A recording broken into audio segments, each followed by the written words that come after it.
आईला बघून आणि पळत पळत पळत त्या बापाजवळ गेला. बापाजवळ गेला आणि आता बापाच्या मांडीवर बसणार एवढी तीव्र इच्छा मनामध्ये झालेली ज्यावेळेस ध्रुवाच्या मनात आहे. आणि ध्रुव बापाजवळ जातोय आणि बापाने सुद्धा उत्तमला एका बाजूला एका मांडीवरती घेतलेला आहे, दुसऱ्या बाजूला ध्रुवाला बसण्यासाठी जागा केलेली आहे. ध्रुवाला चल बाळा तुला घेतोय मांडीवर, इच्छा बापाची आहे आणि ध्रुवही जवळ गेलेला आहे.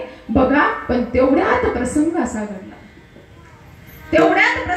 घडला की ही ध्रुवाची सावत्र आई तिथे आली आणि त्या आईने ध्रुवाचा हात ओढला आणि बाजूला ढकललं गेलं. मला तुम्हाला आई सांगायची आहे. बाजूला ढकललं गेलं त्यावेळेस ध्रुव खाली पडलाय आणि खाली पडल्यानंतर अलगद डोक्याला काहीतरी लागले, डोक्यातून रक्त व्हायला सुरुवात झाली. आपण का खाली पडलोय हे ध्रुवाला कळलंच नाही. आणि जरा वेळाने कळलं. ती आई म्हणाली, अरे तुला जर तुझ्या बापाच्या मांडीवरती बसायचं असेल तर माझ्या पोटी जन्म घ्यावा लागेल. कोण म्हणाली? ध्रुवाची आई, सावत्र आई म्हणाली. आणि ज्यावेळेस ध्रुवाने विचार केला, रडत रडत निघालं लेकरू आईकडे गेलं, त्याच्या आईकडे गेलं आणि आईजवळ जाऊन रडू लागलंय. आईजवळ जाऊन रडत असताना त्या सुनीतीने म्हणावा, ध्रुवा काय रडतोस रे, काय झालं बाळा? आई होती ती. पदर घेतला आणि डोक्यावरून हात फिरवला. काय झालं बाळा, काय झालं? त्यावेळेस या ध्रुवानं म्हणावं, आई मी बाबांच्या मांडीवरती बसायला चाललो होतो तर मला मांडीवरून खाली ढकललं ग आई. मी बाबांचा नाही का? की मी त्या आईच्या पोटी जन्म घेतला नाही म्हणून मी असं आहे का? ज्यावेळेस ध्रुव आईला विचारतो, आई म्हणते, अरे मीच ना आवडती होते तर तू कसा आवडेल? काय म्हणाली? मीच ना आवडती होते तर तू कसा आवडेल? त्या आईनं म्हणावं, ध्रुवा समजून घातली मी आहे ना तुला, मी मांडीवर घेईन, मी अंगाई गाई तुझ्यासाठी, मी झोपी लागेल, मी मांडीवर घेईन, आई म्हणू लागली. आई असते ती. इतक्या वेळा ध्रुवाची समजूत घातली पण ध्रुव ऐकायला तयार नव्हता. ध्रुव म्हणाला, आई मला बाबांच्याच मांडीवरती बसायचंय आणि माझा हा हट्ट आहे, तू माझा पूर्ण कर. तू बाबांची पण पत्नी आहे ना, चल माझ्यासाठी तिथपर्यंत. ध्रुवाला एवढंच वेळा समजून सांगते, ध्रुवा नाही रे मी घेईन ना तुला मांडीवरती. पण ध्रुव ऐकायला तयार नाही. ध्रुव ऐकायला तयार नाही. थोड्याच वेळात आई म्हणाली, याचं हित जर बघायचं असेल तर याचे विचार बदलायला हवे. आई असते ते लेकराचं हित बघणारी असेल. मग त्या आईने विचार केला, ऐक ना ध्रुवा, या खोट्या बापाच्या मांडीवर बसण्यासाठी तू एवढा अट्टहास करतोय ना, तर खऱ्या बापाच्या मांडीवर बसण्यासाठी अट्टहास कर. ध्रुवाला समजू ना, खोटा बाप काय, खरा बाप काय. लहान वय 5 वर्षाचं लेकरू काय करणार त्याला? खरा बाप काय आणि खोटा बाप. आई खरा बाप कोण आणि खोटा बाप कोण? त्यावेळेस ध्रुव म्हणू लागला, आई सांग ना मला. आई तेच सांगत होती, अरे खरा बापाच्या मांडीवर बसण्यासाठी अट्टहास कर, या खोट्या बापाच्या मांडीवरती बसण्यासाठी अट्टहास का करतोय? आई ध्रुव म्हणायचा, अरे सांग आई मला, नक्की मला माझं वय नाही ते मला कळत नाही, आई मला समजून सांग ना. त्यावेळेस आई सांगू लागली, अरे हा खोटा बाप कधी जाईल याचं शाश्वतीच नाही, कारण याच्याच देहाचा याला भरोसा नाही, कारण याचा देह कसा आहे? नाशिवंत आहे. नाशिवंत देह जाणार सफळ, आयुष्य खातो काळ सावधान, कारण याचाच देहाचा याला भरोसा नाही.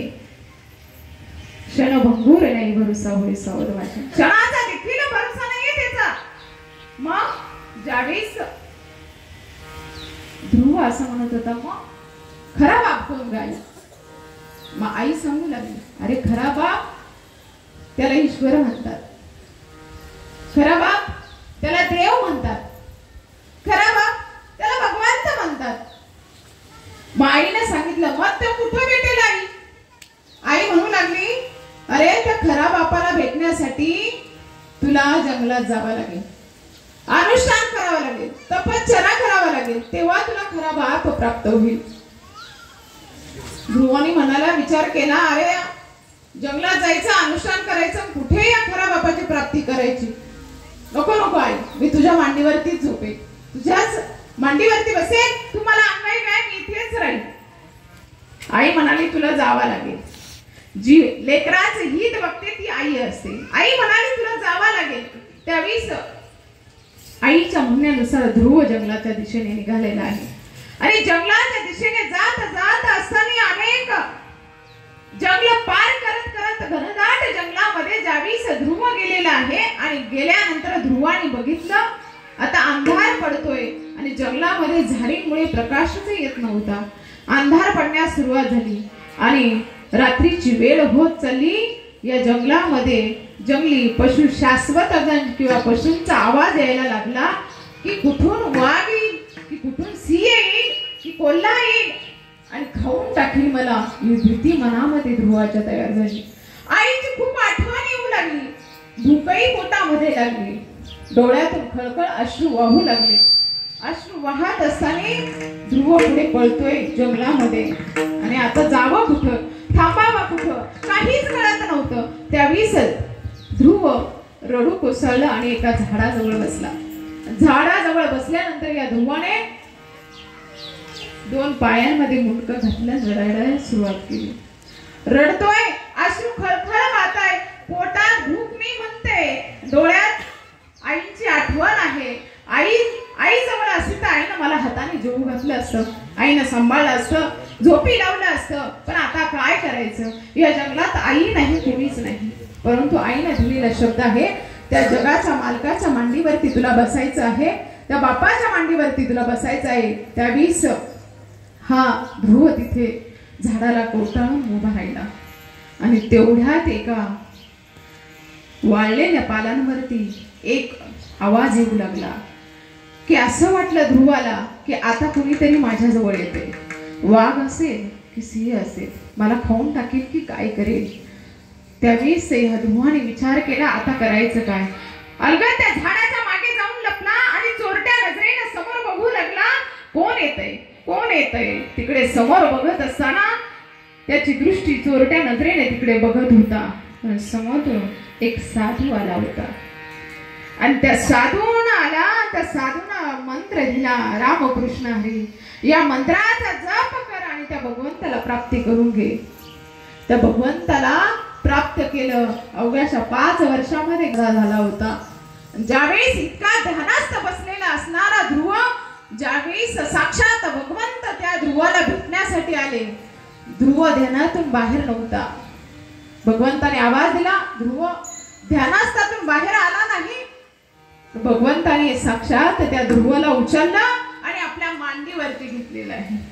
बघा, जगाच्या मालकाच्या, जगाचा जो मालक आहे त्याच्या मांडीवर बसण्याचं सामर्थ्य निर्माण कोणी करून दिलं? आईनं. सबसे बड़ी है माँ, बगल सबसे बड़ी है